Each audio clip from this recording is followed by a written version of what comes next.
Aaron lost 2 children. And Aaron was quiet.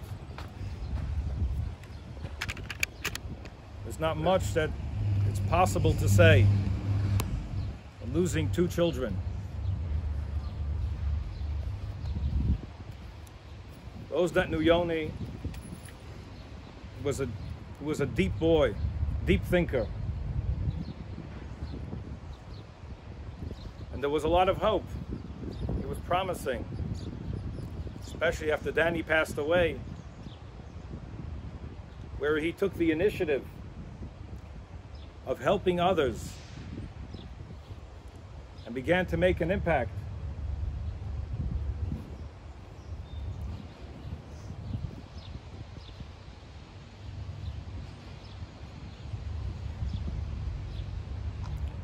Neil and Tracy, they did so much for Yoni. So much that they did for him. Over the last 3 years that they were here, I'm witness to the koiches, to the investment of time and energy.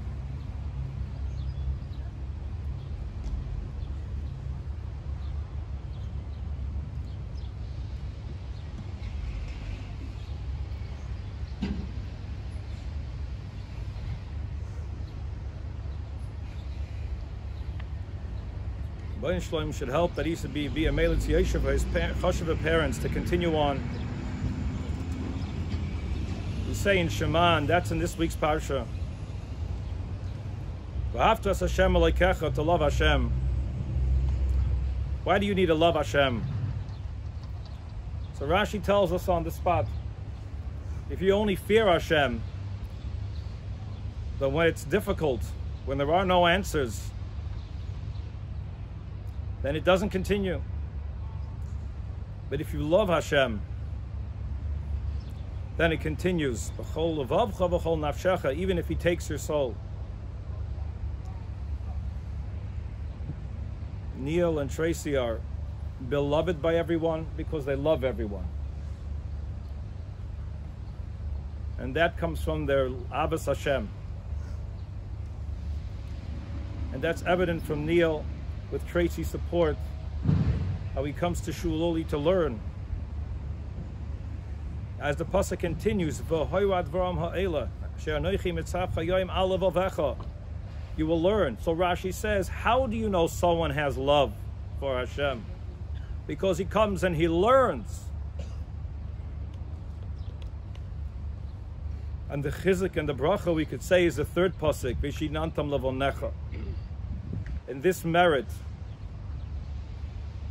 of Neil and Tracy should be Zoicha, Vishinantam levonecha, be able to raise their other children. And Hashem should give them the koiches and the resources to continue on. And us as a community are there with you. And it's appropriate for me to mention at this time the tremendous chizuk from those that helped Yoni and helped the family through the most difficult of times. Andy and Vaiselberg, for everything that they do and that they've done and continue to do. Especially for Nosson Kelsky, who's going to speak shortly, who was very close with Yoni and worked with him over the last few years.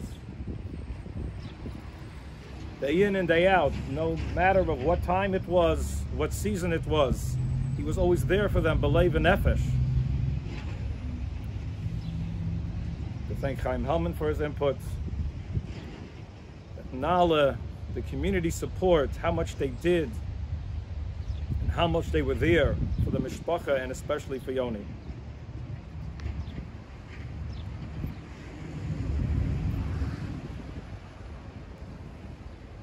We share with you in your grief, the Avelus.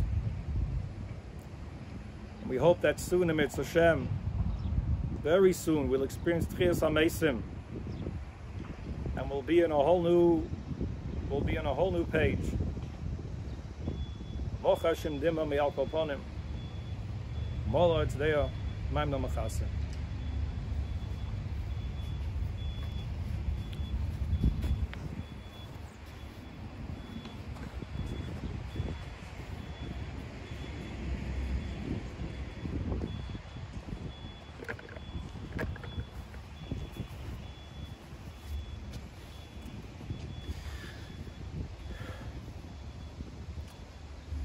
few weeks ago, I was listening to a Torah Anytime lecture from Rabbi Bragg, and he told a story about Dun, one of the leaders of the 12 tribes. And Dun went to his father's Rebbe and said, "Ta, what's going to become of me? I only have one son, and he's deaf. He'll never get a shidduch. I'll never have grandchildren.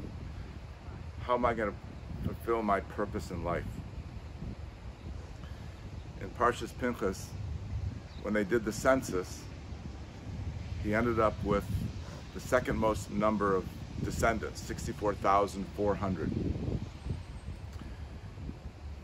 The advice that his father, his Rebbe, gave to him was, of course we have to daven to Hashem, but we have to live with hope that no matter where we are today, that we have to hope and believe that things can turn out the way, whatever way we want and that Hashem wants.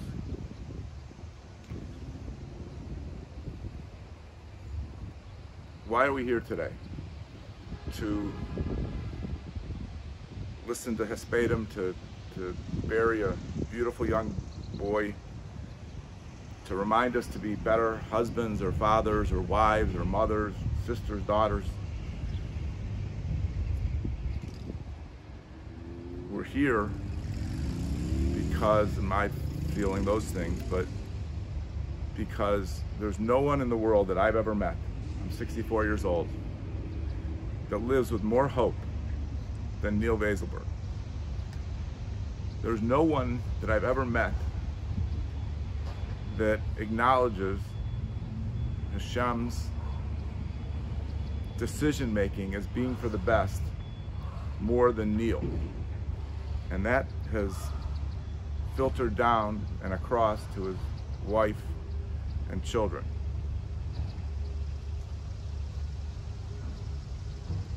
What we're going to learn in the days ahead as we comfort the Vaiselbergs and as we spend time around Neil is the ability of someone to be hopeful in the face of a situation that seems to be so full of distraught.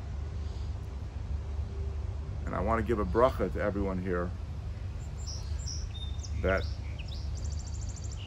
we can all learn from Neil and the Vaiselbergs about how to handle challenges and how to live our daily life.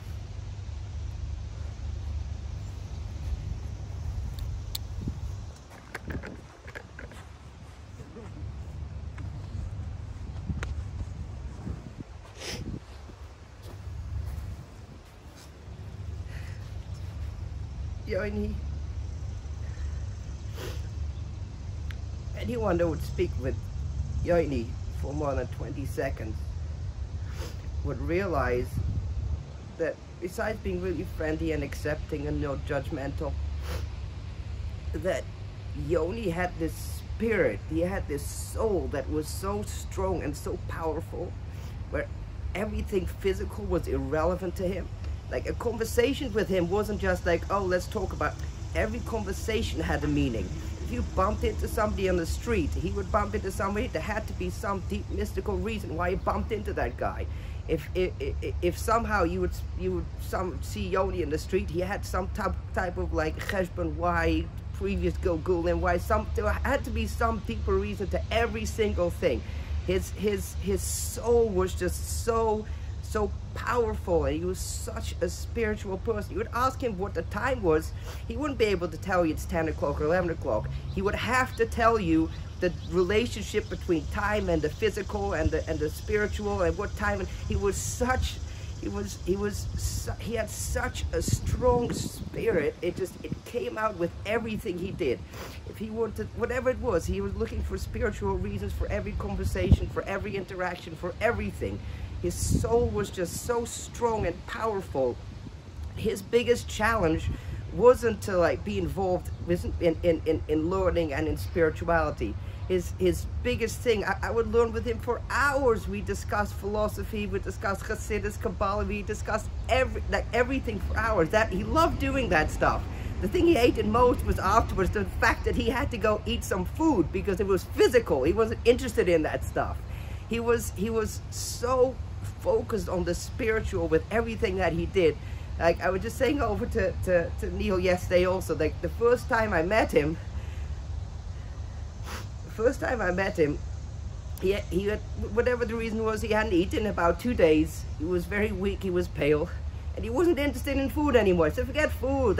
I said, okay, no problem, forget food. Let's go to Ellie's Diner. I'll get something to drink for myself. And would you just sit there and learn some Hasidus? So we sat there a few hours learning some Hasidus. And somehow the ideas of trees came up. We started talking about trees. I say, you know what, let's go to my house. Could you do me a chesed? Can you chop a tree down in my house?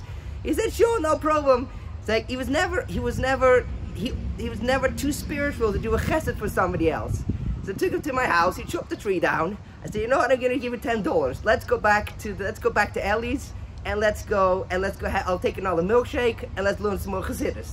So I go back to Ellie's, and Yoni, of course, not interested in anything to eat. So I tell him, you know what, Yoni, I feel really embarrassed being the only one drinking something. Could you do me a chesed and could you drink something? So then he'd be willing to drink something.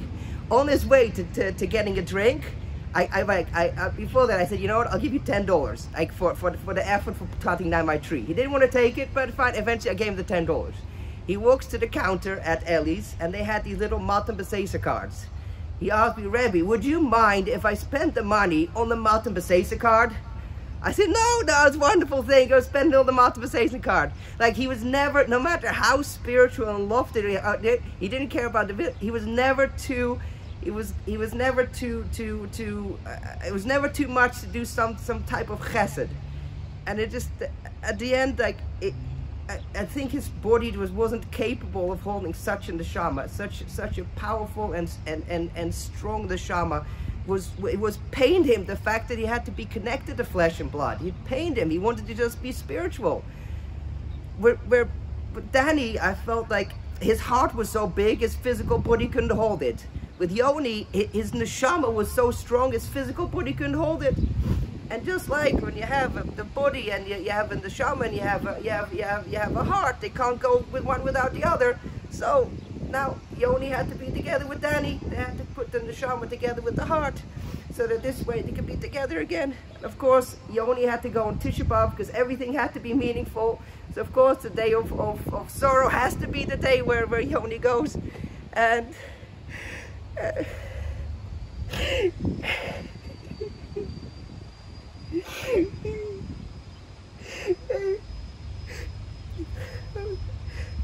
it should be a major choice.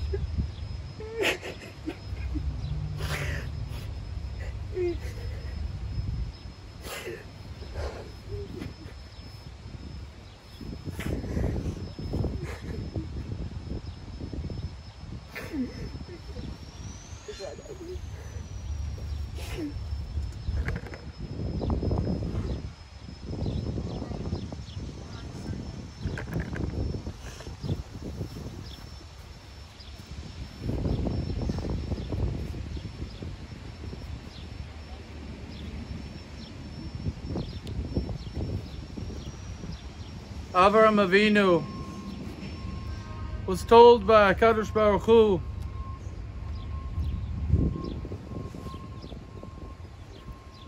take your son, your only son Isaac, and sacrifice him at the place that I will show you.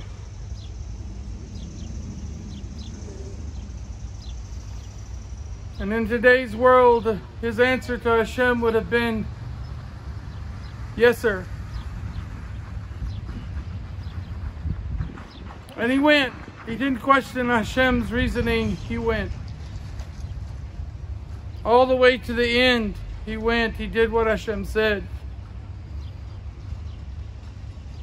Because Hashem said, this is what you need to do. And that's what he did.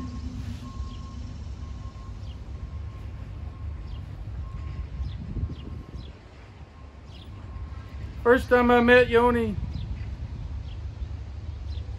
he joined my truck working for me.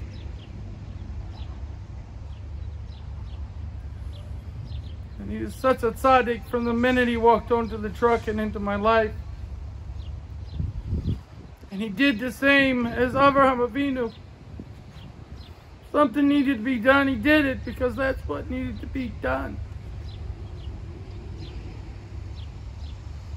He talked about his family, his siblings, all the time.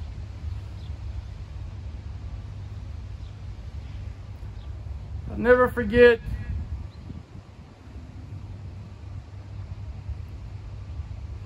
we were on a job site and I had some temp worker working with us that day. The temp worker got an attitude.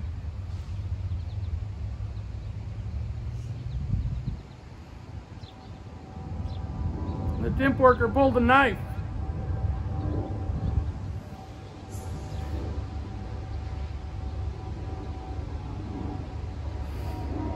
Yoni stepped between me and him and said, if you want to get to him, you got to get through me.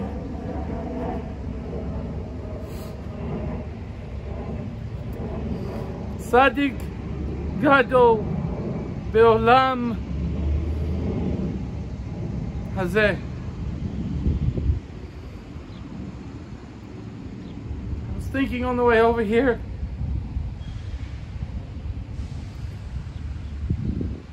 why Hashem take from us such a tzaddik on Tisha B'Av?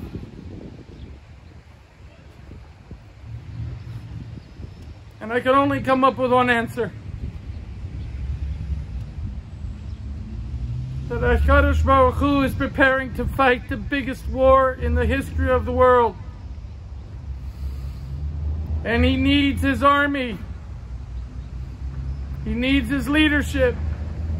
He needs his tzaddikim in proper places to prepare for the biggest war ever. Who better to call home into a leadership position than my tzaddik brother Yoni? He never saw me as a boss. He saw me as a brother, as a friend, someone he could always talk to, and I could always talk to him. And to the family, you should know that he loved you, cared about you, he cared about all of Am Yisrael and his friends, and he was, without a doubt in my mind, one of the biggest tzaddikim of this world.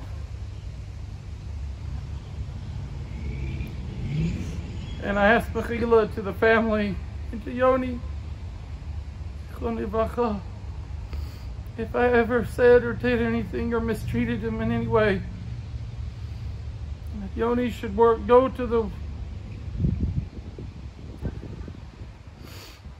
to his resting place and bring with him Mechila for all of us, that we should put an end to the tzaras that we face in this world. That should always his memory be a blessing. Bracha gadol b'chayim hazeh b'shvil kulam adayin kan. Should be a blessing to everyone that is left behind in this world. And I, for one, miss him dearly. May we see the coming of Mashiach very soon. Seischem l'shalom. V'lech l'makom shel HaKadosh Baruch Hu b'shalom. ולהתראות החבר שלי.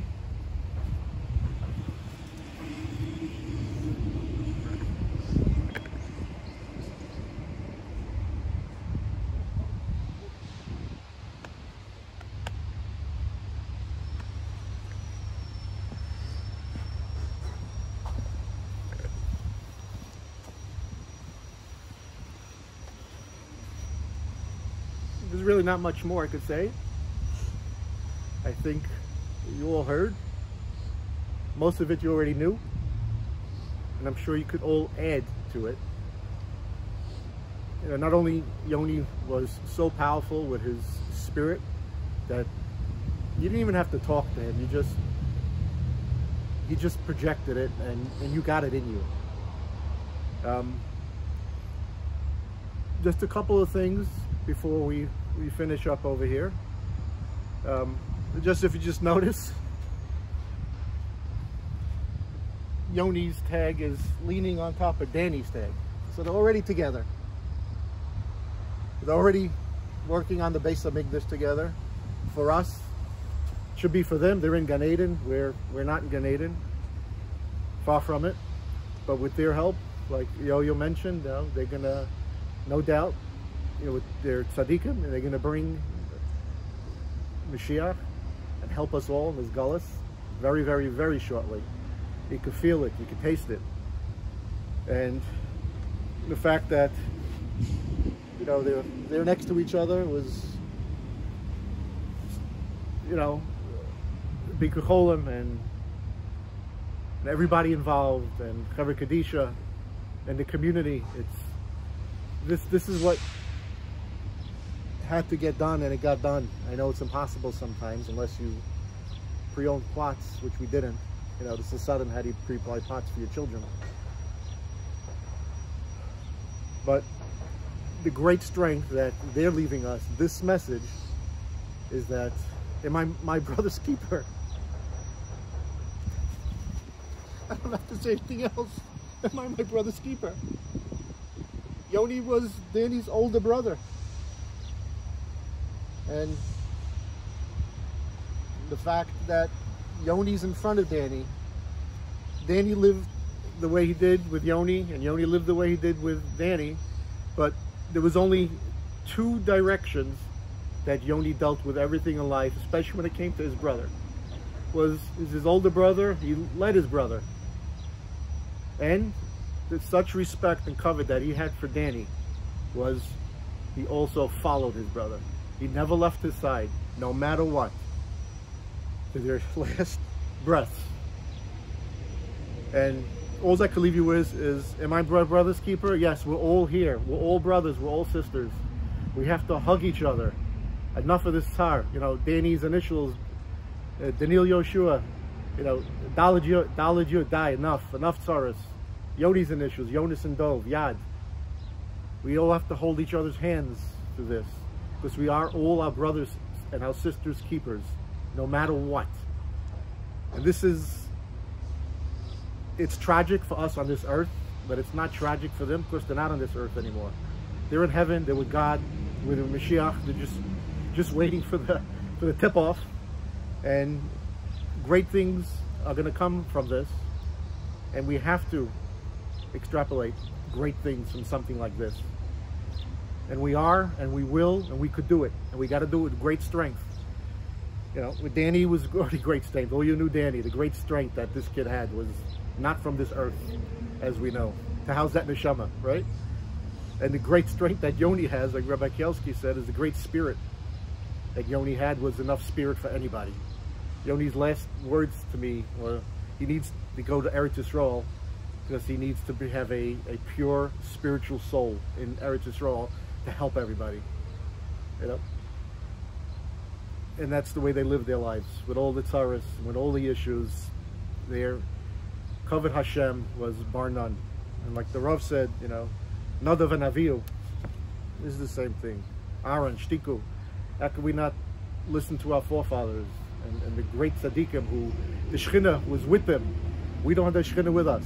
They did. And how could we not copy and follow our leaders? And Yoni and Danny, they were followers and they were leaders. And this is the lesson that they're teaching us, taught us, and we're going to follow it through with great strength and great perseverance. And that's my bracha to everybody. Great strength and great perseverance for our entire community, Gam Kol Yisrael.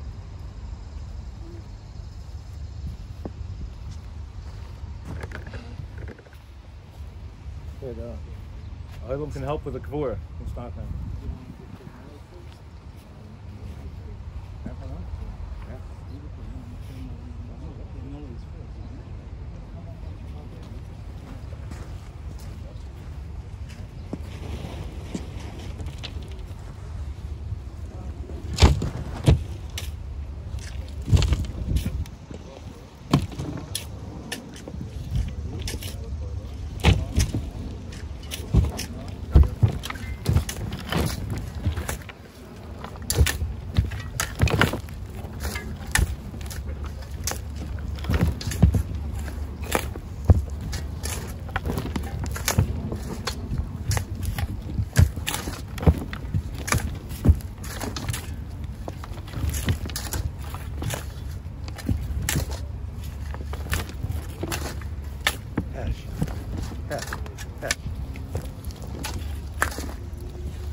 have some more help here. We need to fill in the grave list entirely.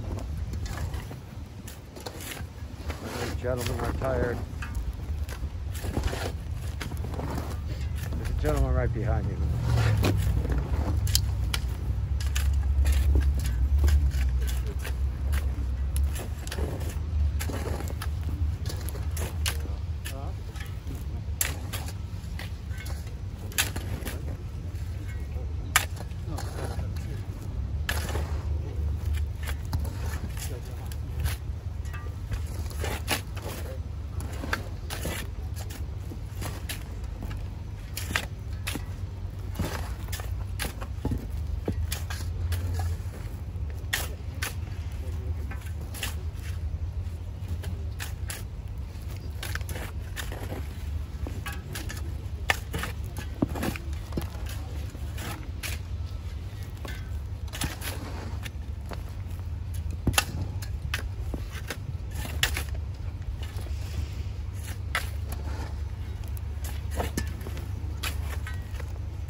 Shovel down that end, please.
Gentlemen, thank you.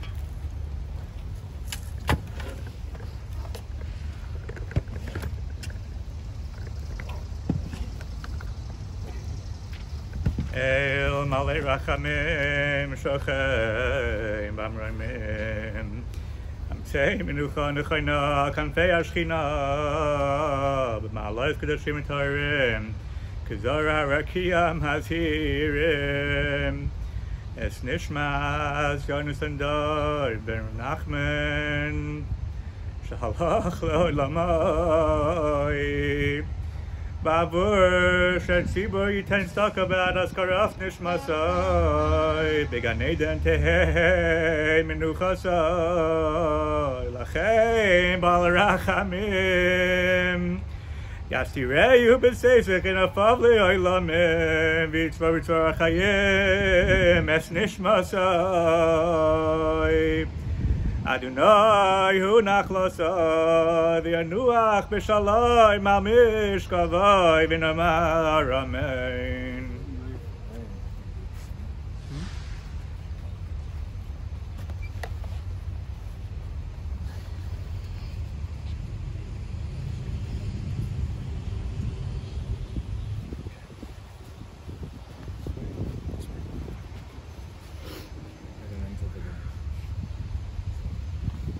Davi is Kadash me Rabba Yomadihu Asit Les Kadasa Akaya Malaysia Lasaka Yashain Lachai Olma Buvne Karta Di Yerushalayim Ushachlel Hechle Bagava Bameka Puchana Nuchra Me Ara Lasava Puchana Ishmael Asa Yamlich Kuchu Brichu Malchuse Vikare Biachayachon Viamechon Vichai the Chobes Israel Laglo Uzman Karivimro Amen. Hey, Shmei Rabban Lava Rabba Olam Uli Omei Omaya Yisbarach V'Yishtabach V'Yisbar V'Yisramam V'Yisnasei V'Yisadar V'Yisalei V'Yisalosh Medekut Shabrichu Leila Mekal Bechasav Shivasa, Tush Bechasav Nechamasa, Damiram Biyama Vimro Amen. Yehi Shalom Rabin Shemai V'chaim Tovim, Aleinu, V'al Kol Yisrael Vimro Amen. V'yiseh Shalom B'rmaimov, V'barachim V'yaseh Shalom Aleinu, V'al Kol Yisrael Vimro Amen. The men will line up along here for the men, and the women will go on that side.